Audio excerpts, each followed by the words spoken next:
नमस्कार साथियों, यह लीगल शब्दों पर आधारित डिक्टेशन है जो 80 शब्द प्रति मिनट की गति से बोली जाएगी। पहले 2 मिनट की ट्रायल डिक्टेशन बोली जाएगी, उसके बाद मेन डिक्टेशन बोली जाएगी। Trial dictation start.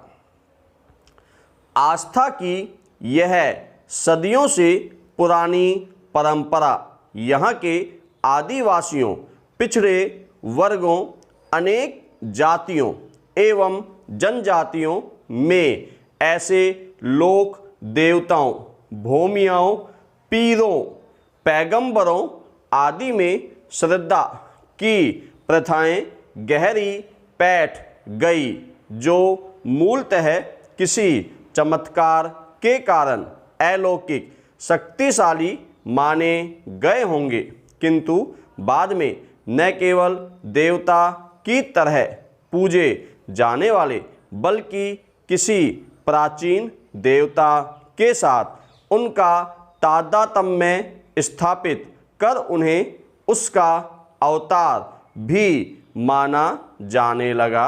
विराम पैरा। करौली की कैला देवी और देशनोक बीकानेर के निकट की करनी माता ऐसी ही लोक देवियाँ थी जो अब दुर्गा के रूप में पूजित हैं।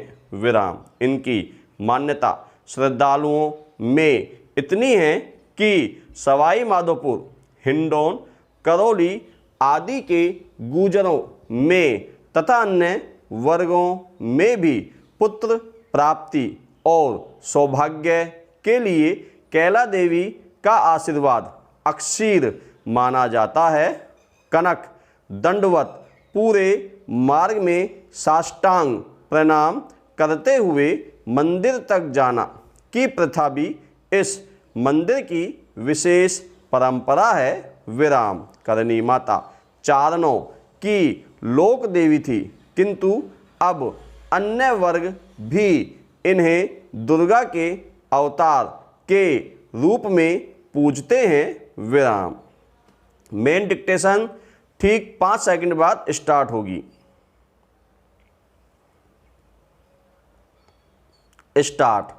पिटिशनर के विद्वान काउंसिल ने इस दलील पर भी जोर दिया कि महिला के साक्ष्य की तात्विक विशिष्टियों की पुष्टि नहीं की गई है। विराम। मैं नहीं समझता कि इस मुद्दे पर विचार करना आवश्यक है, क्योंकि उदर को छूने की घटना की पुष्टि नहीं की जा सकी थी। विराम। निसंदेह पिटाई किए जाने की घटना की भी पुष्टि नहीं की गई है, किंतु वह घटना का कारण नहीं थी, बल्कि उक्त घटना की शिकार महिला द्वारा की गई अनुवर्ती कार्रवाई मात्र थी। विराम। किंतु चूंकि मैं पहले यह अभी निर्धारित कर चुका हूँ कि पिटिशनर ने विधि की दृष्टि में कोई अपराध नहीं किया है, अतः इस प्रश्न पर विचार करना उचित नहीं है। विराम। पक्षकारों के विद्वान काउंसिलों द्वारा महिला डॉक्टर का साक्ष्य भी मेरे समक्ष रखा गया। विराम।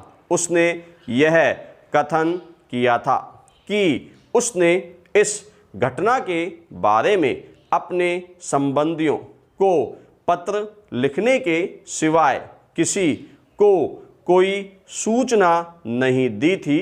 विराम। उसने यह कथन भी किया है कि जब पिटिशनर ने प्रथम बार उसके उदर का स्पर्श करने का प्रयास किया, वह इस बारे में निश्चित नहीं थी कि वह स्वयं उसी का हाथ था या किसी अन्य व्यक्ति का हाथ था, या हाथ था भी या नहीं।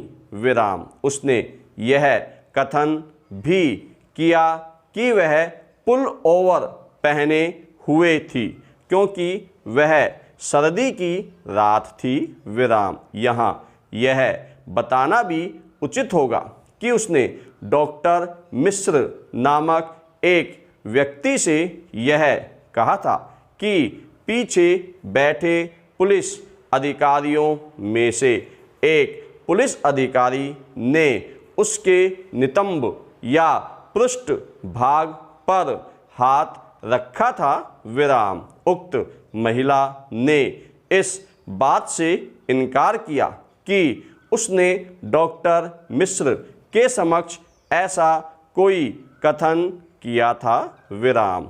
इससे भी यह दर्शित होता है कि महिला स्वयं इस बारे में निश्चित नहीं थी कि किसने क्या किया था विराम। इन कथनों से यह भी प्रतीत होता है कि पिटिशनर के विरुद्ध किया गया अभिकथन अनिश्चितता के आवरण से आवृत है विराम। यदि उक्त महिला वास्तव में पुल ओवर पहने हुए थी जैसा कि उसने स्वीकार किया है, तो इससे पूर्व की हाथ उदर के नग्न भाग तक पहुँचे पुल ओवर हटाने मात्र से ही व्यक्ति का ध्यान आकर्षित हो जाएगा विराम। सर्वप्रथम मैं यह महसूस करता हूँ कि पिटिशनर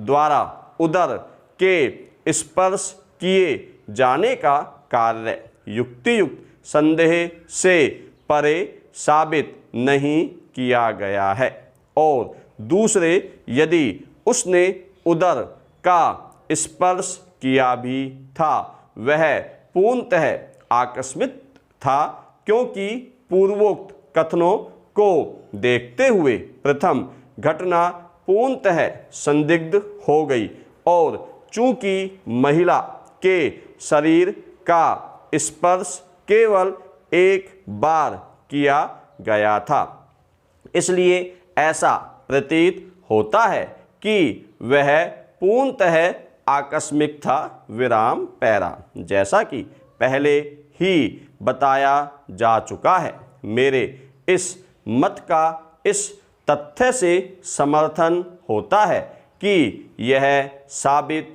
करने के लिए परिस्थितिजन्य या प्रत्यक्ष कोई भी साक्ष्य नहीं है कि उस धारा के अर्थांतर्गत किसी प्रकार की आपराधिक शक्ति का प्रयोग किया गया था विराम। विचारण न्यायालय द्वारा या अपील न्यायालय द्वारा उस आशय का कोई निष्कर्ष नहीं निकाला गया है विराम।